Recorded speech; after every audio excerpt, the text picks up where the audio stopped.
নমস্কার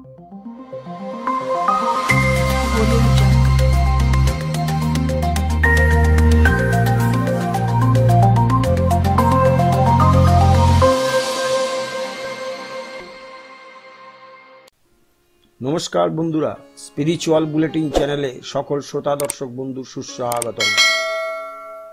এক যুগ সন্ধিক্ষণে আবির্ভূত হয়েছিলেন যুগাচার্য স্বামী প্রণবানন্দ। ভারতবর্ষে যখন জাতিভেদ প্রথাকে সামনে রেখে হিন্দু সমাজ টুকরো টুকরো, ঠিক সেই সময় তার মূলে কুঠার আঘাত হেনেছিলেন যুগপুরুষ স্বামী প্রণবানন্দ। প্রতিষ্ঠা করলেন ভারত সেবাশ্রম সংঘ।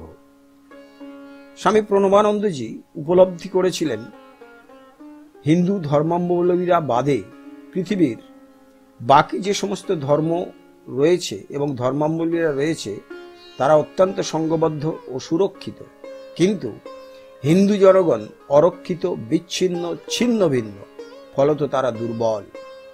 তাই হিন্দুদের জ্ঞান চক্ষু খুলে দেওয়ার উদ্দেশ্যে স্বামী প্রণবানন্দ সেদিন পারমাণবিক বোমার মতো ফেটে পড়েছিলেন। বলেছিলেন, যে যা তাকে তাই বলে ডাকলে সে সাড়া দেয়।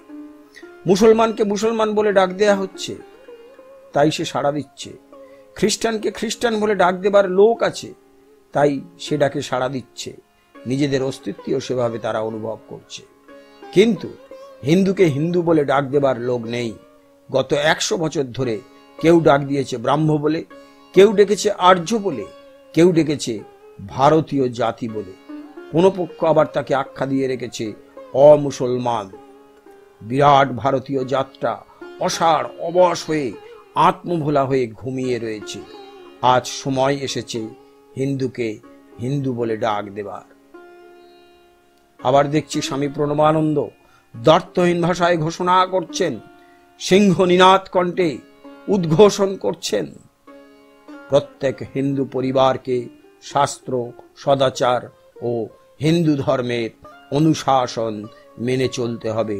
প্রতিদিন নিয়মিতভাবে, ব্যক্তিগত ও সমবেতভাবে সকলকে নিয়ে সদ্গুরু ভগবানের উপাসনা ও কীর্তনাদি করতে হবে। হিন্দুত্বের আদর্শে জীবন যাপন করে প্রত্যেককে মনে, প্রাণে, আচরণে, ব্যবহারে, আহারে, বিহারে, পোশাকে, পরিচ্ছদে, বাক্যালাপে এবং চিন্তা ভাবনায় খাঁটি হিন্দু হতে হবে এবং হিন্দুত্বকে রক্ষা করার জন্য কঠোর প্রতিজ্ঞা গ্রহণ করতে হবে। আবার হিন্দুদের মধ্যে সংহতি চেতনা জাগাবার উদ্দেশ্যে স্বামী প্রণবানন্দ বললেন, হিন্দুর বিদ্যা, বুদ্ধি, অর্থ ও সামর্থ্য আছে, কিন্তু নেই সংহতি শক্তি। এই সংহতি চেতনা জাগিয়ে দিলে হিন্দু আবার জাগ্রত হবে।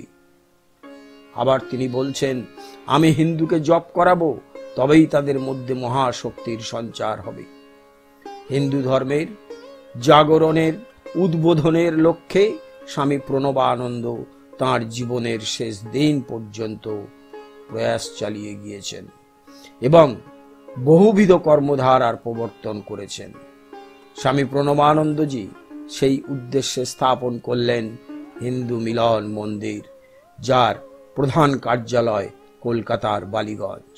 গ্রামে গ্রামান্তরে হিন্দুদের সামাজিক মিলন ক্ষেত্র হয়ে উঠেছে এই হিন্দু মিলন মন্দির। স্বামী প্রণবানন্দজি বলছেন, আমরা মন্দির কোনো ইট পাথরের মন্দির নয়। এই যে ভারত সেবা সংঘের হিন্দু মিলন মন্দির, এ মন্দির কোনো ইট পাথরের মন্দির নয়। ইট পাথর গেঁথে গেঁথে লোকে মন্দির করে, আর আমি হিন্দু সমাজের খণ্ড বিখণ্ড অঙ্গগুলো, ছিন্ন বিচ্ছিন্ন অংশগুলিকে গেঁথে বিরাট হিন্দু মিলন মন্দির তৈরি করব। আমার মিলন মন্দির হচ্ছে হিন্দুর সার্বজনীন মিলন ক্ষেত্র। হ্যাঁ বন্ধুরা, হিন্দু জাতিকে সংগঠিত করার, সুরক্ষিত করার উদ্দেশ্যে নিজের জীবনটিকেই বাজি রেখেছিলেন স্বামী প্রণবানন্দ। স্বামী প্রণবানন্দের উদ্দেশ্যে আসুন আমরা সবাই বিনম্র শ্রদ্ধা জ্ঞাপন করি এবং তার আহ্বানে সাড়া দিয়ে আমরা হিন্দুরা একত্রিত হয়ে, সুরক্ষিত হয়ে সবল জাতিতে পরিণত হওয়ার চেষ্টা করি। আশা করি আপনাদের সকলেরই ভালো লেগেছে। যদি ভালো লেগে থাকে প্রতিদিনের মতো অবশ্যই আপনারা লাইক, কমেন্ট ও শেয়ার করবেন, আর অবশ্যই সাবস্ক্রাইব করে বেল আইকনটি ক্লিক করবেন। তাহলে কি হবে, আমরা যখন নতুন কোনো ভিডিও আপলোড করব সঙ্গে সঙ্গে আপনাদের কাছে নোটিফিকেশন চলে যাবে। আরেকটি কথা, আপনারা কোন কোন বিষয়ে আলোচনা চাইছেন সেটি কমেন্টে উল্লেখ করুন। আমরা চেষ্টা করব আপনাদের আশা পূরণ করার। নমস্কার, ধন্যবাদ।